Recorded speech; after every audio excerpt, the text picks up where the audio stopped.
नमस्कार। 2 जनवरी को बस्तर पंडुम 2026 का लोगो और थीम सॉन्ग का विमोचन पूजा अर्चना के साथ हुआ। उप मुख्यमंत्री श्री विजय शर्मा ने सभा को संबोधित किया। उनके संबोधन के कुछ अंश आपके लिए, मगर उससे पहले चैनल को सब्सक्राइब जरूर कर लीजिएगा ताकि आपका और हमारा साथ बना रहे। सब्सक्राइब कर लिए तो चलिए श्री विजय शर्मा को सुने। आज दंतेश्वरी मैया के प्रांगण में, मंदिर के सामने, समूचे बस्तर में कहीं भी किसी भी गांव में कोई भी पंडुम हो, पूजा अर्चना के साथ ही प्रारंभ होता है। बस्तर के गांव में खुलकर हंसने लगे हैं लोग अब।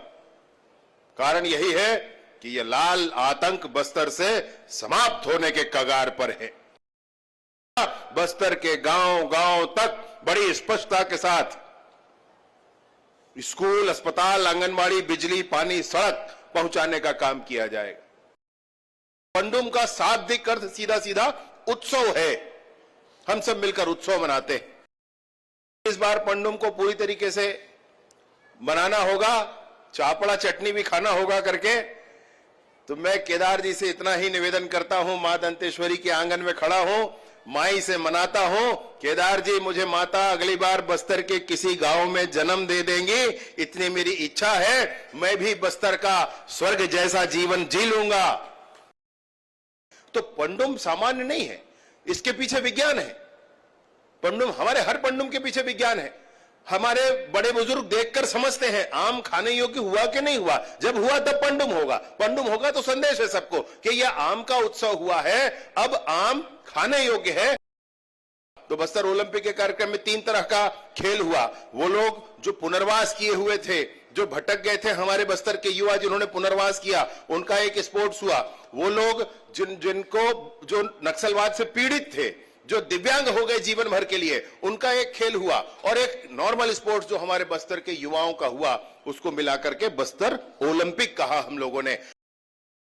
ये पंडुम आपके ही मार्गदर्शन में, मांझी, चालकी, गायता, पेरमा, पुजारी, विशेष रूप से मांझी जितने हैं, आपके ही मार्गदर्शन में आगे होने वाला है। इस पंडुम में क्या करना है, कैसे करना है, ये आप ही बताने वाले हैं।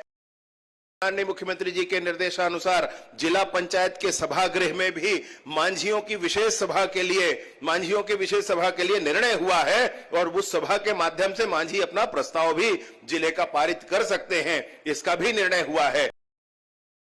हमारा बस्तर पूरी दुनिया में सबसे सुंदर, सबसे समृद्ध संस्कृति वाला बस्तर है हमारा। और बस्तर के जनजाति समुदाय पूरी दुनिया में सबसे समृद्ध और सबसे संपन्न संस्कृति वाले।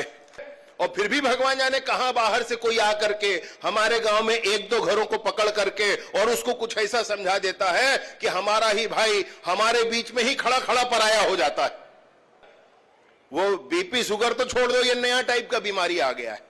वे नए टाइप के बीमारी को भी बस्तर के सारे ही लोग मिलकर के समाप्त कर देंगे। बस्तर की संस्कृति फिर से पूरे ध्वज के साथ पूरी दुनिया के सामने लहराएगी। मैं इस पूरी उम्मीद के साथ अपनी बात समाप्त करता हूं। बहुत बहुत धन्यवाद।